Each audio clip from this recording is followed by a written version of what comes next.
BA प्रथम वर्ष के नए सिलेबस में आपके पाठ्यक्रम में जो कहानियाँ रखी गई है, उन कहानियों के अंतर्गत आज हम अंतिम कहानी, जो तीसरी इकाई की 15वीं कहानी है, डॉक्टर सत्यनारायण की रेत की कोख में, उसका अध्ययन करेंगे। डॉक्टर सत्यनारायण राजस्थान में एक उभरते हुए कथाकार के रूप में इनकी एक ख्याति है और ये जोधपुर विश्वविद्यालय से हिंदी के प्रोफेसर के रूप में सेवानिवृत्त हो चुके हैं। इनके कई कहानी संग्रह जो हैं वो प्रकाशित हो चुके हैं, जिसमें प्रमुख है फटी जेब से एक दिन, रेत की कोख में और सितंबर में रात। इनके अन्य काव्य संग्रहों में अभी यह धरती, जैसे बचा जीवन पाठ आदि महत्वपूर्ण है। वैसे डॉक्टर सत्यनारायण जो हैं वे रिपोर्टाज के क्षेत्र में इन्होंने ज़्यादा प्रसिद्धि पाई है।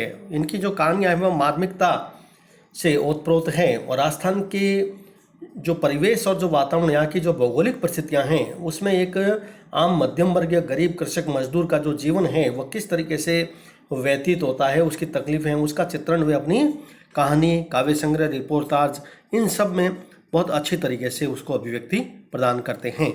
यह भी एक ऐसी कहानी है जो राजस्थान के तकलीफ देह जो जीवन है मनुष्य का, उसका एक मार्मिक चित्रण करती है।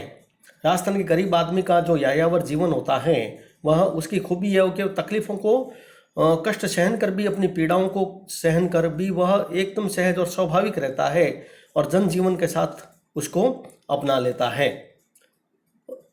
कहानी का प्रारंभिक अंश ये लू और धूप से झुलसे दिन थे, खाली और उजाड़ सिंझे हुए दिन। उसी से पता लग जाता है कि कहानी में लेखक ने राजस्थान की भौगोलिक वातावरण का पहली पंक्ति में ही जिक्र कर दिया है। लेखक ने कहा है कि मेरी तमाम नसें तड़की हुई थी, जैसे किसी ने जरा सा स्वर फूट पड़ेगी। एक अकाल में मैंने इस धरती पर अपनी आंखें खोली और इस दूसरे अकाल में मेरी आंखें सूख गई।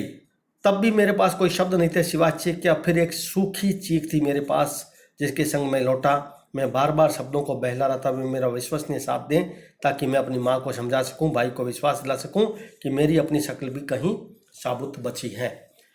राजस्थान में जो उजड़ा हुआ जो भयानक वातावरण होता है, जिसमें मनुष्य अत्यंत कष्टप्रद जो जीवन जीता है, उस परिवेश का चित्रण अपनी कहानी के प्रारंभ में ही वह इस तरीके से करते हैं। एक राजस्थान प्रदेश विशेष का एक परिवेश है, वह पूरा उनकी कहानी में अभिव्यक्त हुआ है। समूचा राजस्थान ही ऐसा है जहाँ तपन भरा लू और थपेड़ों से ग्रसित वातावरण हमें चारों तरफ दिखाई देता है।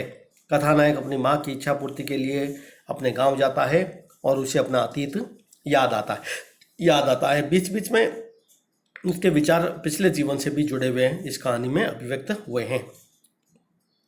लू के थपेड़े सहते हुए, रेत को फांकते हुए, ऐसी स्थिति में भूख प्यास से तड़पते हुए जो जीवधारी हैं, उसका मन कैसे विचलित हो जाता है, उसका एक अंश जो पूर्व में मैंने आपको अभिव्यक्त किया था, उसी को अभिव्यक्त करता है कि मेरी तमाम नसें तड़की हुई थी। यह अभिव्यक्ति लेखक की लू के थपेड़ और रेत के फांकते हुए भूख प्यास से तड़पते हुए व्यक्ति का एक चित्रण बता देती है।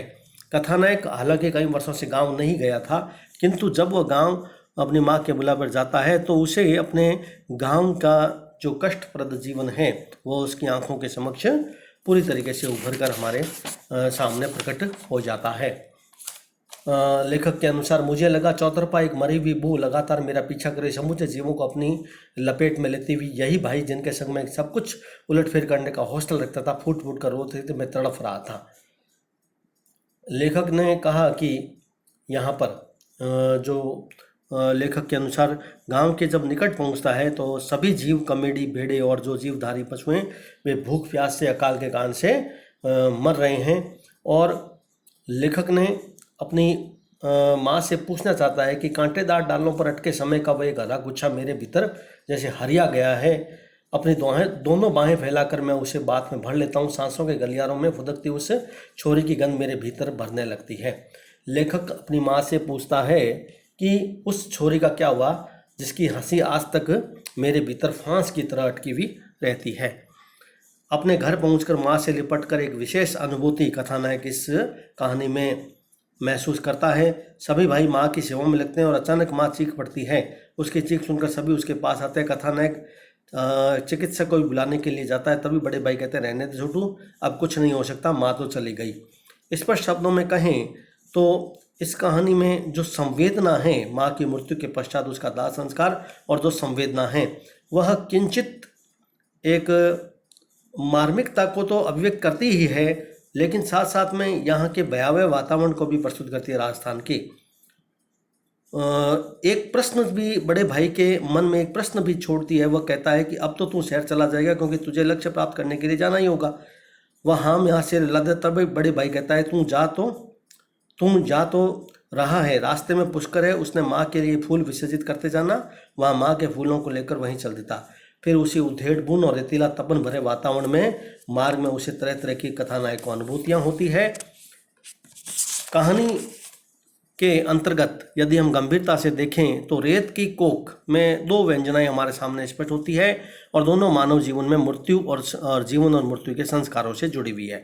मनुष्य कष्टप्रद जीवन जो जीता है, वो अपने मनुष्य मिट्टी से ही निर्मित होता है, और वह जिस जल, पृथ्वी, आकाश, वायु, गगन, समीर आदि से जो उसका शरीर का निर्माण होता है, उसके बीच में वह हमारे समाज में, हमारे परिवार में जिस तरह से जन्म लेता है, और जिस मिट्टी से जन्म लेकर एक पौधे की तरह वह फलता फूलता व सांसारिक कार्य करता है और पुनः उसी मिट्टी में मिल जाता है, यह व्यंजना रेत की कोख के माध्यम से कहानीकार ने हमारे सामने अभिव्यक्त की है। कहानी में जिस कुशलता से उन्होंने राजस्थान के जीवन की भयावहता को उकेरा, वह पाठक को भयाक्रांत तो करती है। दो भाइयों का जीवन रेत ने ऐसा सुखाया कि उनके लिए जीवन में उल्लास की गुंजाइश ही नहीं रही। शहर में रहने वाले भाई के लिए यह पीड़ा असहनीय है, जहाँ वे अपनी माँ को न आवश्यक सुविधाएं दे पाता है, न उसके उपचार की कोई व्यवस्था कर पाता है। माँ की मृत्यु पर छोटा भाई तो परिवेश की क्रूरता से इतना त्रस्त हो जाता है कि वो गाँव में रुकना ही नहीं चाहता। सुख तो बड़े भाई को भी कोई नहीं है, पर वह जाए कहाँ। वह तो जैसे गांव की पीड़ाओं के साथ एकाकार हो गया हो, और छोटे भाई को जाने से रोकता भी नहीं है, क्योंकि उसके पास भाई को सुखी करने का कोई उपाय भी तो नहीं है। यही व्यंजना इस कहानी में लेखक ने हमारे सामने मार्मिकता से प्रस्तुत की है। बहुत कम लेखक ऐसे होते हैं जो जनजीवन को इतनी सार्थकता से अभिव्यक्त कर पाते हैं। डॉक्टर सत्यनारायण ने अपनी रेत की कोख कहानी में अपनी मातृभूमि को इतनी सटीकता से अभिव्यक्त की है कि जिस धरती से वह जुड़ा है, और छोटे भाई से आग्रह करता है कि वह भी कहीं चला जाए पर अपनी मातृभूमि को कभी भूले नहीं, उसको विस्मृत न करें, यह हमेशा वे मन में अपने रखते हैं। कहानी में जो अंश हमारे सामने पेज संख्या 151 पर आया था, वह बड़ा ही इस कहानी की सार्थकता को हमारे सामने अभिव्यक्त करता है। माँ के फूलों की कलसी अपने बगल में दबाए मैं एक अजीब से उन्नीदेपन के साथ खुद को काके घसीट रहा था, और मन में दौड़ रहा था कि बाहर से पांव रेत में धंसते ही जा रहे थे। मैं फिर अपनी जन्म भूमि से उख कर सैकड़ों मील दूर भाग रहा था। पानी और पानी, रोटी और रोटी, चौतरफा एक ही हुक कि किस तरह जिंदा रह सके। पर लोग अब सिर्फ आंखों में जीवित थे, एक दूसरे की टोह लेते हुए। चौतरफा अबोला, एकदम सुनेड़, अपनी जड़ों को पहचान खाते बच्चे खुचे रुख बोझे असहाय से खड़े हैं। यह अभिव्यक्ति छोटे भाई की दिवंगत माँ की राख लेकर वह पुष्कर सरोवर में उसे बहाता है, और जब रास्ते का जो उसका चित्रण है वह कहानी में भौगोलिक परिवेश की सार्थकता को, कठोरता को, उसकी निर्बलता, ग्रामीण जीवन की भयाक्रांतता, इन सब को हमारे सामने रेखांकित करती है। जीवन की तकलीफों को रेखांकन करने में डॉक्टर सत्यनारायण का वास्तव में कोई शानी नहीं है। जिस जीवन की पीड़ा को उन्होंने व्यक्त किया है, वह जीवन की भाषा के रूप में अपना करके उसकी अभिव्यक्ति को उन्होंने सशक्त बनाया है। ऐसा लगता है कि सत्यनारायण ने अपनी रचनाओं में इस कहानी के अंतर्गत जिस भाषा का आविष्कार किया है, स्वाभाविक होने के साथ साथ ऐसा लगता है कि भाषा एक आम जनजीवन से वह जैसे जुड़ी हुई है। कहानी में मार्मिकता का अंश हमारे सामने वहाँ पूरी तरीके से प्रकट होता है जब छोटा भाई कलश ले आता है, पर कलश से पुष्कर के जल में राख बहाना उसके लिए कितना मुश्किल होता है, इसकी अनुभूति को बयान करना भी वास्तव में असंभव है।